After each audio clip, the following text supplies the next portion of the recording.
Quran surah ke-89 Al-Fajr di ayat yang ke-1 ya. Sudah? Sampai ayat 3. Bismillahirrahmanirrahim.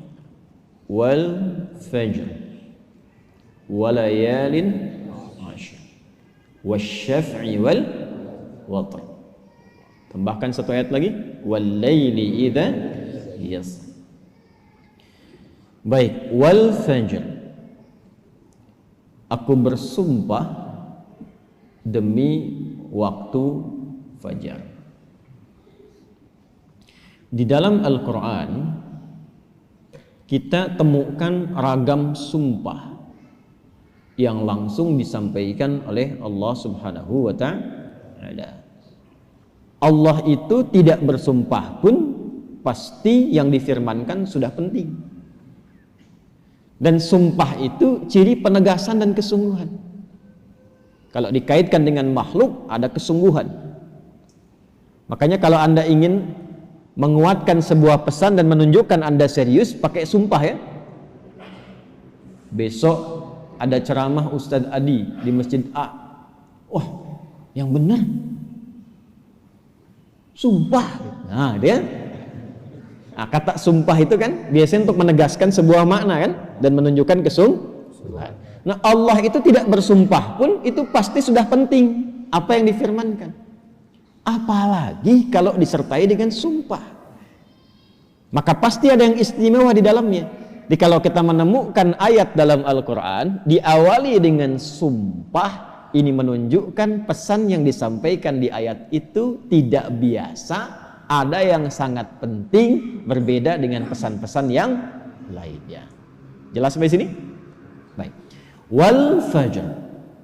Ciri sumpah pertama itu kalau ada di awal ayat. Ini secara umum ya. Dibuka dengan huruf waw. Ujung akhir kalimatnya, ujung kalimatnya itu harakatnya kasrah. Sudah? Misal, waw ketemu satu kalimat ujungnya kasrah. Wal fajri wal laili wasyamsi wadduha. Jadi setelah waw ada kalimat ujungnya kasrah. Nah, itu diartikan wawnya sumpah. Qasam namanya, wawil qasam. Kalau sudah dibuka dengan seperti ini, artinya informasi yang disampaikan setelah huruf waw itu penting, tidak biasa. Wal fajr, aku bersumpah demi waktu fajar. Ada beberapa pendapat dari kalangan ulama tentang fajar yang dimaksudkan di ayat ini. Jadi di sini Allah bersumpah dengan 5 hal. Ada 5 sumpah. Aqsamun khamsah, kata para ulama, terdapat 5 sumpah di dalamnya. 1, wal fajar, demi waktu fajar. 2, walayalin 'ashr, dan 10 malam yang istimewa. 3, wasyaf'i, wasyaf'i, demi waktu genap. Kemudian 4, wal watr. 5, wal laili idza yasr. Ada 5 di sini disebutkan, menunjukkan ada 5 yang istimewa. Saking istimewanya dibuka oleh Allah Subhanahu wa ta'ala dengan sumpah. Baik. 1, fajar. Secara cepat saja. Para ulama setidaknya menyebutkan secara umum ada 2 pemaknaan di kata fajar di sini. Yang pertama yang dimaksudkan setiap waktu fajar. Itu penting. Setiap waktu fajar dalam setiap hari. Jadi ada satu yang istimewa, waktunya di waktu fajar dari sekian perubahan waktu yang kita alami dalam sehari. Kan dari fajar nanti muncul ke pagi, pagi ke siang, siang ke sore, sore ke maghrib, maghrib ke malam kan. Nah, dari perputaran waktu itu di antara sekian banyak waktu, fajar itu istimewa.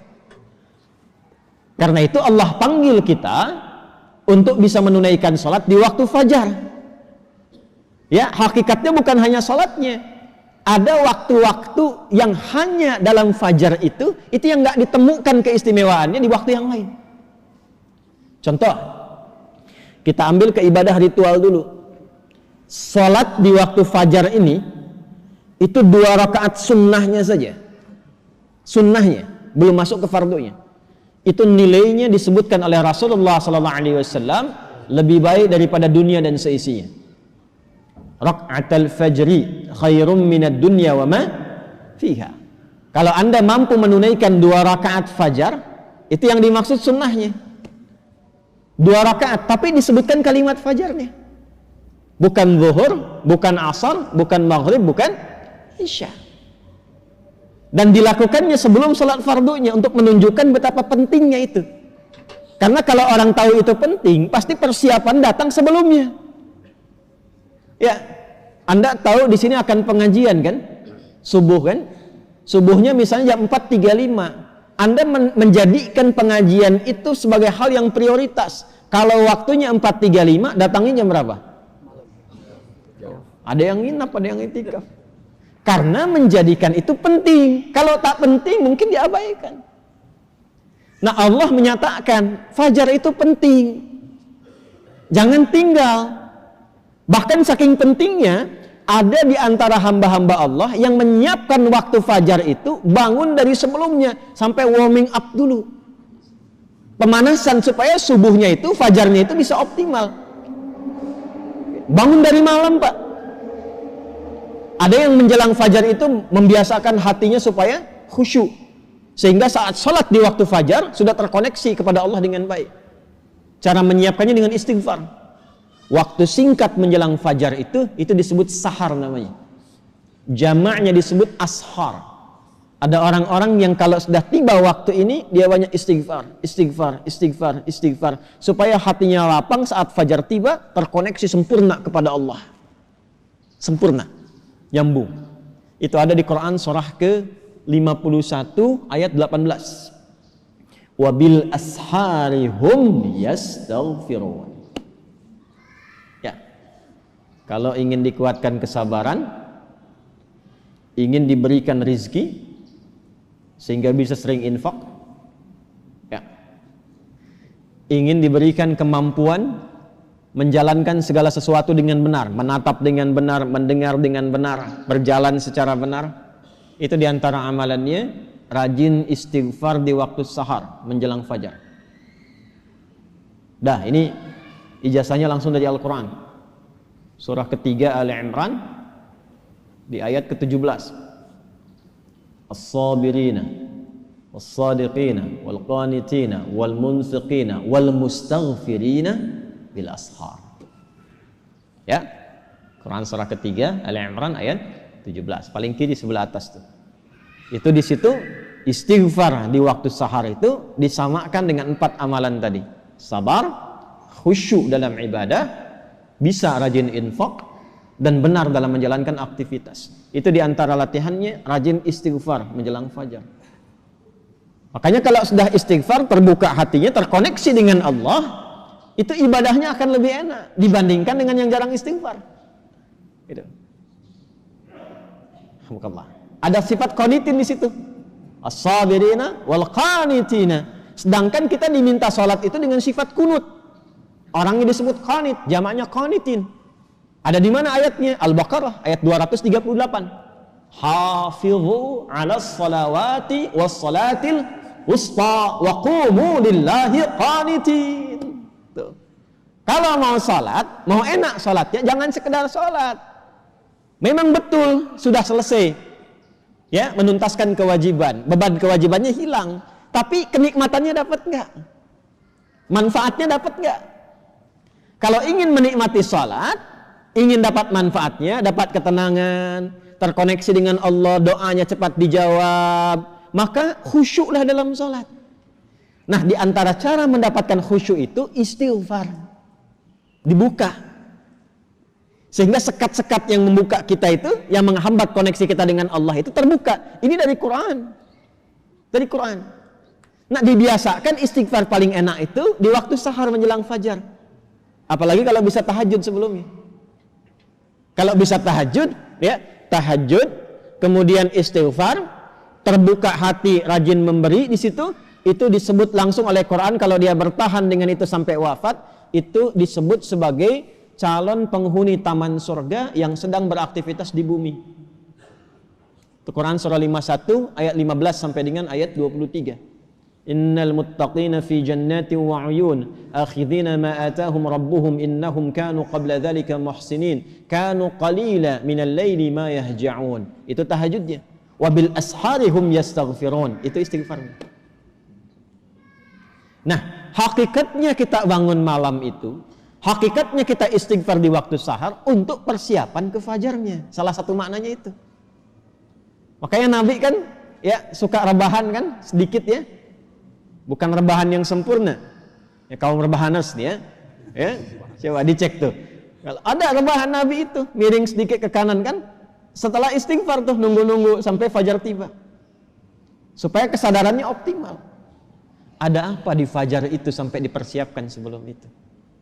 Sampai-sampai 2 rakaatnya lebih baik daripada dunia dan seisinya. Itu kalau dibaca pakai iman, gak ada yang bisa menandingi. Saya tanya antum, dikasih 1 juta atau 2 rakaat sebelum subuh? Ayo. Oh, masa? Huh? Coba dicek. Sana ada lomba balapan di sirkuit tuh. Berlangsungnya sebelum subuh. Siapa yang datang duluan di dekat situ, 10 tempat pertama mendapatkan bonus 5 juta. Cuma nontonnya dapat 5 juta. Tawaran kedua, datang ke masjid, tunaikan 2 rakaat sebelum subuh, setelah azan tiba, dapat dunia dan seisinya, lebih baik daripada dunia dan seisinya. Pilih mana? Nonton di sirkuit atau 2 rakaat sebelum subuh? Tuh, makin pelan jawabannya.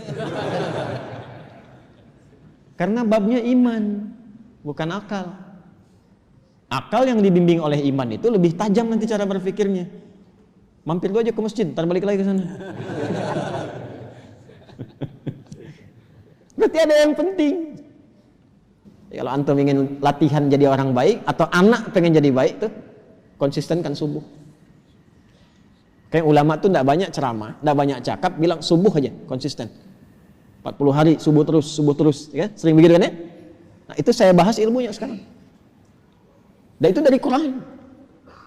Makanya agak aneh kalau rajin ta'lim, rajin saling mencela. Salat kok menjadi saling menuduh. Orang salat itu bersih hati. Orang ta'lim itu bersih jiwa. Nah, cara memulainya fajar. Kenapa Allah bersumpah dengan fajar? Karena Allah menginginkan hambanya jadi baik. Itu pesannya. Nanti sifatnya beda dengan zuhur, beda dengan asar, beda dengan maghrib, lain dengan isya. Fajar itu pembukanya. Karena itulah saat fajar dipanggil, iman kita terpancar. Makanya saat tidur kalau dengar adzan, itu kan terpancar kan, sudah adzan.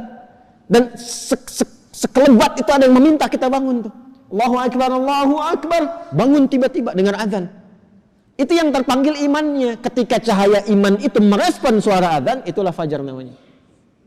Dari maknawinya, dari segi waktu dia melatih keadaan kita jadi lebih baik, terkoneksi dengan Allah. Kalau sudah hatinya bersih, nyambung dengan Allah, doanya mustajab. Innallaha thayyibun la yaqbalu illa thayyibah. Kata Nabi demikian. Allah itu maha baik sehingga akan cepat menerima dari yang baik-baik. Hatinya sudah baik, sudah lapang, jauh dari maksiat, maka apapun yang dia minta dikabulkan oleh Allah Subhanahu wa taala. Karena itu saat-saat paling tepat untuk berdoa itu, memperbanyak doa itu saat fajar. Malaikat kumpul semua. Hadisnya sahih. Ya, inna malaikatal laili wa malaikatan nahar tajtami'u fi waqtil fajri atau kama qala Rasulullah sallallahu alaihi wasallam. Malaikat siang dan malam kumpul semua di waktu fajar. Alhamdulillah malaikat itu gaib. Kalau tampak tak jadi kita ke masjid. Sayapnya banyak tuh. Siapa? Israel. Balik lagi. Kumpul semua. Nah, kalau sudah kumpul malaikat itu banyak berkahnya. Berkah itu ziyadatul khair, bertambah kebaikan. Kalau doa diaminkan. Kalau istighfar dimohonkan ampunan kepada Allah. Berkah lagi kalau subuh jamaah pengajian, berkah. Berkah lagi itu. Itu dari berangkat langsung malaikat memohonkan kepada Allah kebaikan. Hadisnya viral sahih di Ibnu Majah itu. Ya, dari Abu Darda radhiyallahu taala anhu. Qala Rasulullah sallallahu alaihi wasallam, "Man salaka tariqan yaltamisu fihi 'ilma sahhala lahu tariqan ila al-jannah, wa innal malaikata la tadau ajnihataha ridan li talibil ilmi." Orang mau berangkat menuntut ilmu, itu malaikat membentangkan sayap memohonkan kepada Allah ridha untuk orang itu. Berangkat dia ke masjid pas di waktu fajar, banyak sekali. Makanya kalau bapak ibu ke masjid waktu subuh nggak doa, rugi itu.